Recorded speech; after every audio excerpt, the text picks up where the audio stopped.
crenças são inegociáveis. Jesus ensinou e disse o que a igreja, por que ele criou e como queria que a igreja fosse. Ele diz em Mateus 16, 18, você já ouviu muitas vezes este versículo e vamos continuar. Também eu te digo que tu és Pedro, tu és uma pedrinha pequenininha, e sobre esta pedra, este leito rochoso, eu vou edificar a minha igreja. Eu vou edificar. Então eu lembro que a única coisa que Deus edificou na terra foi a sua igreja. Até então não se ouvia falar de igreja, ninguém sabia o que era igreja, até que finalmente Jesus disse: olha, eu vou edificar a minha igreja sobre mim. Não é sobre Pedro, não é sobre o Papa de Roma, é sobre Jesus Cristo. Então, amado, ele disse: a minha igreja, as portas do inferno não podem prevalecer. Então a igreja não pode ser um enigma. Não é algo que você entra no templo para tentar decifrar o que é a igreja. Neste ministério é claro isto aqui. Nós sabemos o que a igreja tem que ser e deve ser. A igreja tem que ser uma boa igreja.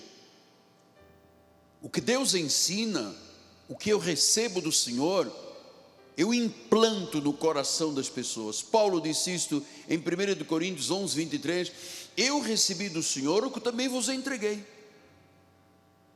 Então, quando você chega ao templo, onde a igreja está reunida, os servos de Deus, os eleitos do Senhor, você não tem que discernir um enigma. O que será hoje o culto?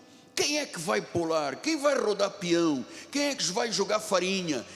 Quantos litros de óleo nós vamos receber na cabeça? Quantas vezes vai falar do nome do diabo e Satanás em vez de se falar do nome de Jesus? Isso não é um enigma. Igreja não é uma quimera. Igreja não tem cabeça de leão, corpo de cabra e cauda de cobra. Igreja, o corpo de Cristo, tem a imagem de Jesus Cristo. Isto é a igreja. Então, sobre o testemunho de Jesus, sobre o seu poder redentor, como Deus redimiu os seus santos para desfrutarem da bênção da sua expiação, a sua salvação eterna. Isso tem que partir do altar. Você não pode chegar aqui e dizer: uau, alguma coisa estranha, ele não está usando a Bíblia, os pregadores não estão usando a Bíblia. Não, nós entendemos que Deus concedeu dons à igreja, apóstolos, profetas, evangelistas, pastores e mestres. Deus deu revelações ao apóstolo São Paulo para a igreja gentílica, quando ele foi levado ao terceiro céu. E se você diz terceiro céu, quer dizer que existe um segundo e um primeiro. Primeiro céu, as regiões celestiais, aqui, que nós estamos fazendo isso. Então, céu na terra é o terceiro céu, é o primeiro céu. Depois vem a área estratosférica, onde tem todos os planetas, enfim, que é o segundo céu. E há um terceiro céu, que é inacessível ao homem, onde está o trono, é chamado de paraíso, lugar de autoridade, de concerto, aonde Deus rege as nações com vara de ferro. Você tem que acreditar nisto.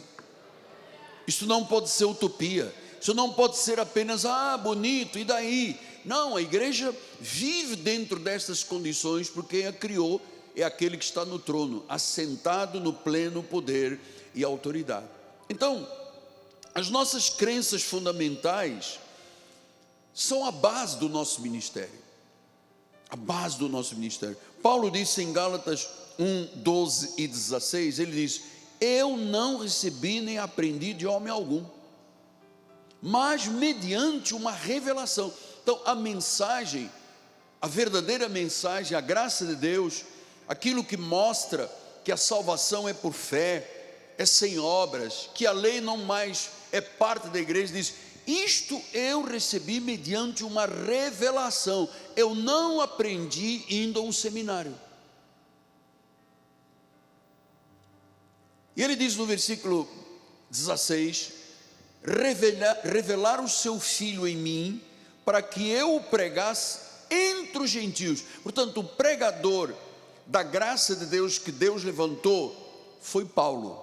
Então nós entendemos que existem apóstolos, Pedro, Tiago, João, Marcos e os demais, e o apóstolo da graça de Deus, que é o apóstolo São Paulo. Ele diz: eu tenho uma mensagem, Deus me revelou em mim, eu aprendi, eu revelei, Deus me tirou as escamas dos olhos, para que eu levasse esta mensagem aos gentios. E ele diz: sem detença, eu não consultei carne e sangue. Quando eu recebi, eu tive tanta convicção desta verdade. Quando Deus me levou ao terceiro céu, disse Paulo, que me deu instruções para a igreja, eu não consultei carne e sangue. O outro versículo diria depois: nem subi a Jerusalém para os que eram apóstolos antes de mim. Então Paulo estava dizendo: graça é graça, lei é lei.